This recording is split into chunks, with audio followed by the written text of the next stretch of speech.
The following program contains mature subject matter not suitable for young viewers and images of an actual surgical procedure that may be graphic and disturbing. Viewer discretion is advised. 3, camera ready. 2, 1. Here's what's breaking today on The Doctor. Stabbed by her ex 22 times. We saw the stab wound to the left ventricle. She had no vitals. How she's doing now. Plus, I've never had this before. why we had to make an emergency call for a doctor to come help Travis on set. It's just like everything I have to keep this together right now. And supermodel support. What stars are saying about Naomi Campbell. There's a lot to celebrate, a lot of good news. All new Doctors. That's the sound of an instant. It's all the time it takes for tragedy to strike. One moment, your life is filled with hopes and dreams for the future, and then your whole life is turned upside down. It was about 1:30 in the morning. I heard arguing outside. I went out to the living room. That's when I started hearing a thump coming down some steps. After that, I heard heavy steps coming up my stairs. Looked at the people. It was Holly, my neighbor, and she had blood on her face. I opened up the door and Holly said, "I've been stabbed, call 911." I turned back to grab the house phone. And when I looked back, I saw Holly pinned up against the wall, the man over her, stabbing her. She was just trying to put her hands up, trying to protect herself, saying, "Please don't kill me, please don't kill me." I ran to the restroom and I started calling 911. And I said my neighbor's been stabbed. They asked me if he was still there, and I had to yell over to Holly, and she said, "No, he's left." I took a deep breath and I came out of the bathroom. That's when I saw her laying in the middle of the walkway, covered in blood, open wounds throughout her whole body, gasping for air. There were too many wounds to count. The dispatcher instructed me to get some towels. I just saw her turning white as can be. I started seeing her tongue start curling, and all I was telling her, think of your son, hang in there, help is on the way. When the police arrived, they asked her who did this, and he put his ear to her mouth, and she was able to respond and say in a very low voice, "Cameron." The police had arrived and Holly had identified her attacker, but only a medical miracle would prevent this from becoming a murder investigation. Once she was identified in the field by the paramedics, her blood pressure was low and eventually had episodes where her blood pressure disappeared and she had no vitals. The paramedics recognized that she had had a collapsed lung based on the fact that she had stab wounds all over her chest and no breath sounds and lost her vital signs. So they did a life-saving procedure called a needle thoracostomy, where they insert a needle directly into the chest and evacuate enough air that the lung is able to re-expand. When Holly came to UC Irvine Hospital, she was fading in and out. She became unconscious, non-responsive. She underwent cardiac arrest. We immediately established an airway and put in a chest tube and a central line. She still wasn't responding. We performed an ED thoracotomy, which is only successful about 17% of the time, but it was our last resort and all that we can do. I opened up the chest and opened up the pericardium, and we saw the stab wound to the left ventricle. I put my finger in the hole with Dr. Michael Lekawa. We stopped the bleeding and then did cardiac massage to get circulation to the rest of her body. Holly was admitted to the intensive care unit and had a pretty long stay in the hospital. Holly is an incredible survivor. She joins us today. Let's please give her a warm welcome.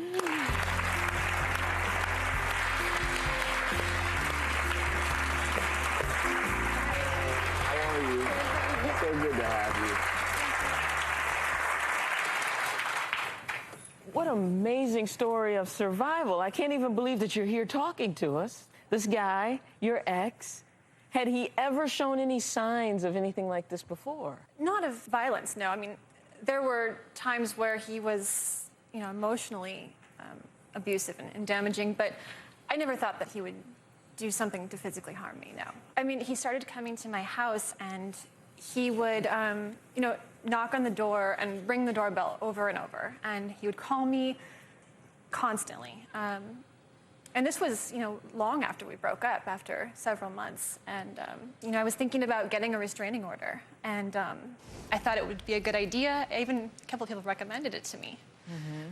But I didn't want to hurt him. I know that, getting a restraining order can cause problems with your career and your future goals. And I didn't want him to have that on his record. And So you were, in a way, trying to protect him despite feeling uneasy. But when the attack occurred, in those moments, what's going through your head? Oh, wow. A lot of things went through my head. At some point, he ended up pushing me. And, I told him I was going to have to call the police. And that's when the knife came out. At some point, he brought out the knife. I'm trying to picture this. He comes to the house, he's stabbing you. What are you doing? I mean, do you black out? 22 times is a lot. You know, the average person wouldn't have even survived it. That's what they keep telling me. I really have no idea how I did it other than just sheer will to live. I was determined that I had to be there for my son. I knew that no matter what, I had to make sure I could be there for him. A true survivor, a testament to not only your will to live, such a tragic situation, but also we're calling you a medical miracle. And we're joined from the University of California, Irvine Medical Center. It's the chief of the Division of Trauma, Dr. Michael Lekawa, and kudos to your team, to you.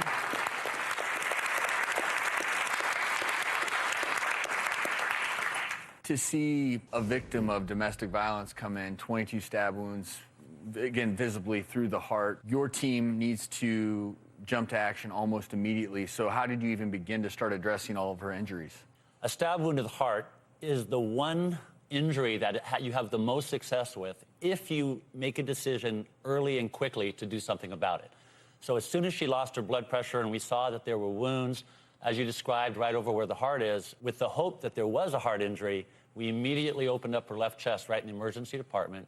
We go straight in, without open it up. X-rays, just boom. Well, and let's brag here for a moment, because I don't think people realize, and emergency medicine is my discipline, when you have a cardiac arrest from this type of penetrating injury to that area, the success rate, the survival rate is so very low. So that decision right there alone was what saved Holly's life, and that's why I applaud your team, because again, this happens at a different hospital. Holly doesn't survive. It's just the God's honest truth. And so, you were able to get to the one place where you could survive this initial injury, and yet we're all sitting here and we're thinking, okay, you're alive. Dr. Lekawa and his team were able to, in that critical moment, allow you to survive. But then there's a part of us also that this guy. Where is he? So he has been convicted. Good.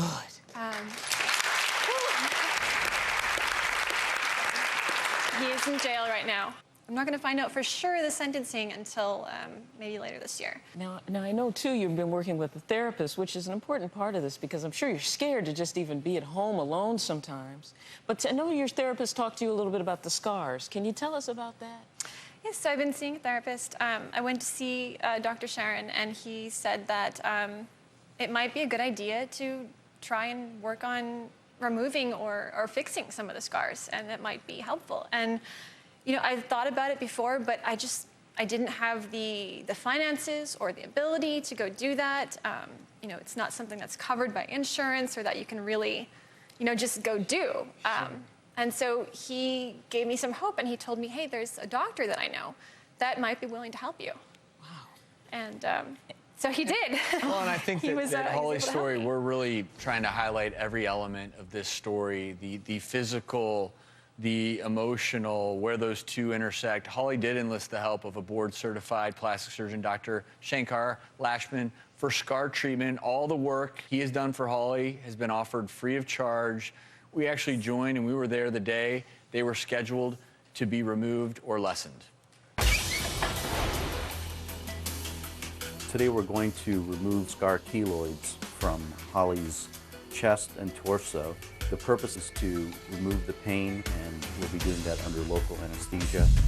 I'm having surgery to relieve the pain and the issues that I'm having as a result. I'm just really happy that this is going to be the last of a very long and difficult road.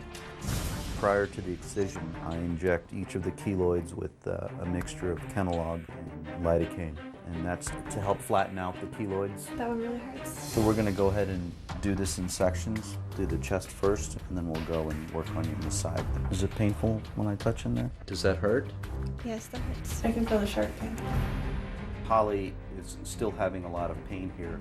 I don't think it would be wise for us to proceed under local anesthetic with this procedure. I'm here today and able to do it going under anesthesia. This has now been 1 week since we tried to remove Holly's keloids. I think some of that may be due to the scar tissue, or that she was just having too much anxiety. We're removing the scar tissue. You can see it spreads apart when we remove it. It makes it challenging. What prevents them from growing back is to make sure there's no tension at the skin line. I'm going to close this one first. If I remove this skin, it may try to pull this one apart. Last couple of stitches for this one. The first one is finished. Now I'm going to begin the side area. There are 5 keloid scars on the side here, and I believe that we can remove all of them and close them so that it heals in a much better fashion.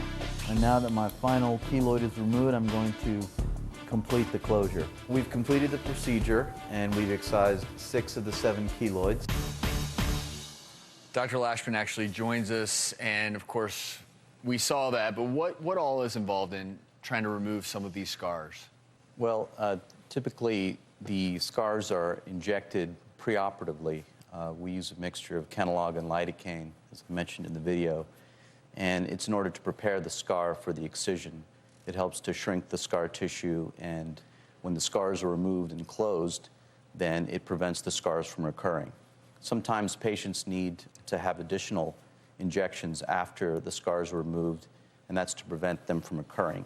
The keloids can behave kind of like tumors, in that even months to years later they can come back.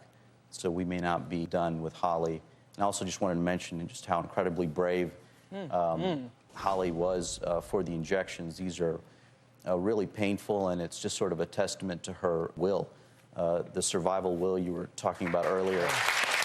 And to do that, offer your services for free is truly something that is so generous. And yet we were talking also before the show how all this happens, and I know people at home are watching thinking, oh, she survived.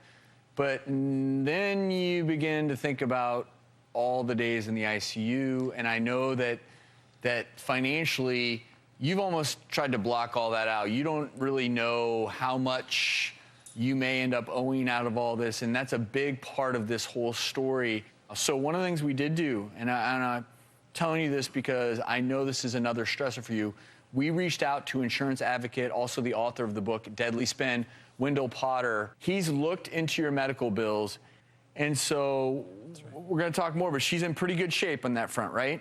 She's in very good shape. We have been working with your hospital, and I have some good news. Your hospital has told us that the insurance carrier will cover all your expenses related to your emergency care. Wow. Now, your policies do have co-insurance obligations, as most policies do, but there is this great fund in California. I think it's called the California Victim Compensation Program. A lot of states have similar programs, and it's actually funded by fines that victims, that attackers, convicted criminals are paying their fines to help fund this. And so they're going to pick up the co-payments. Now, you will... And one thing I want to highlight, domestic violence, it's such an important issue. If you or someone you know are is a victim of domestic violence, or if you just want more information, there's a great curriculum that can help. It's called the Aspire Initiative. It was designed by our friend Robin McGraw through her charity, When Georgia Smiled. The Aspire Initiative, it's actually, it's interactive. It's a curriculum designed to help tweens, teens, adults not only understand, identify, but also avoid and hopefully safely escape abuse. It can be downloaded for free. It can be used in the classroom. It can be used at home. And if you want more information about the Aspire Initiative, which is available in English and Spanish, go to thedoctorstv.com, and we'll have a link to Robin's foundation. And speaking of a link, you're going to be forever linked to, I know, the medical team and the doctors that provided this wonderful care for you, and I know that you even have a little something to I do, share. yes. Dr. Lekovic, can you come up here? Wow. So I wanted to give you a hug. Yes. Thank you so much for everything. You are amazing. And I wouldn't be here today if it wasn't for you and your team and all of the amazing things that you guys have done. So I have this for you that I had put together. Oh, that is very sweet. Thank you very much.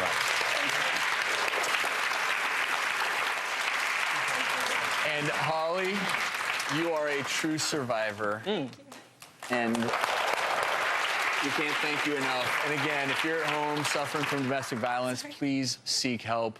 We'll be right back. Coming up next, it was a typical day at the show until Dr. Travis needed some help. I'm struggling. I've never had this before. Find out why we had to make an emergency call. It's just like everything I have to keep this together right now. It's Travis like you've never seen him before. And later, excruciating back pain. The pain now is at least 100 times worse than what it was before surgery. What you must know before you get surgery. That's later